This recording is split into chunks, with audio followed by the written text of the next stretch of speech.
This is a Fox News Alert. Exclusive reaction now to the president's comments tonight on Syria and more from his interview with Sean Hannity. The president says he's keeping his campaign promise by bringing our troops home from endless wars. But critics are pointing to the latest U.S. troop deployments elsewhere in the region, asking, what about those troops?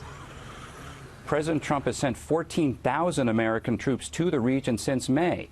So he can't tell his political rallies that he's getting troops out of endless wars when he's sending 14 times the amount back into the region. Republican Senator from Utah Mike Lee sits on the Judiciary Committee and has been very vocal on this issue with Syria. Welcome back. Thank you. Okay, so the Washington Post accusing the president of having mixed messages, saying on the one hand, he's saying we don't need Middle Eastern oil, that ISIS is largely defeated, and that there's nothing left for the U.S. to do in Syria. On the other hand, we now might keep troops to protect Syria's oil fields there and use others to conduct missions into Syria from Iraq. Do you think we have a clear policy there? I think the Washington Post might be confused here. I don't really understand the Washington Post as being an entity that wants to push us into more wars, wants us to remain in an area where we don't have an authorization for the use of military force or a declaration of war and say, let's just go there and do it. So they need to pick a horse and ride it here. Here, we don't have a declaration of war or an AUMF. We need to not be there, and I applaud President Trump's decision to take us out. Okay, your friend and colleague, Senator Lindsey Graham, has been very critical of the president. He said today he's a little bit more optimistic about some of the things that are being put into place, but he also met today with the president of the Executive Council for the SDF, a Kurdish leader. Here's what he said about his conversation with her. What did you learn from her, if anything? That the longer this goes, the more compromised the ability to keep the ISIS fighters in jail.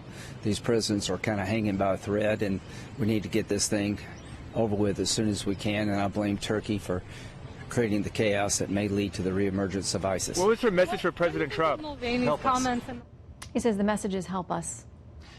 Look, if Lindsey Graham or any other member of Congress disagrees with the president on this, and I don't. I agree with the president. The president did the right thing. But if Lindsey Graham or anybody else in Congress disagrees with the president, let them bring forward a declaration of war. Let them bring forward an authorization for the use of military force. Let's debate this. Instead of having the House of Representatives have this phony show vote saying, oh, we don't like it, let them actually belly up to the bar and let them come forward and say, we want to declare war in Syria and authorize the presence of U.S. troops. That's what they ought to do. That's what they would do if they really meant it. Okay, speaking of votes, our own Chris Wallace on Fox News Sunday had this to say about what would happen if impeachment comes to a vote in the Senate after trial. And I talked to a very well-connected Republican in Washington this week, somebody whose name you would know well, who says that if the House votes to impeach and it gets to a trial in the Senate, there is now a 20% chance, he believes, obviously it's just an estimate, now a 20% chance enough Republicans will vote with the Democrats to remove the president. You'd have one of those votes. What do you think about that calculation? This is nonsense. It's science fiction fantasy. Now, look, I have great respect for Chris Wallace. I don't know who he's talking about. I don't know who he's talking to, but whoever is saying this to him is wrong. There simply is not the support there. And the reason is the president hasn't done anything impeachable. He hasn't done anything even remotely impeachable. Now, look, it may be that he knows something that the rest of us don't, but based on the information that we have right now, this president doesn't have anything that could lead to that. And I don't know where he's getting it.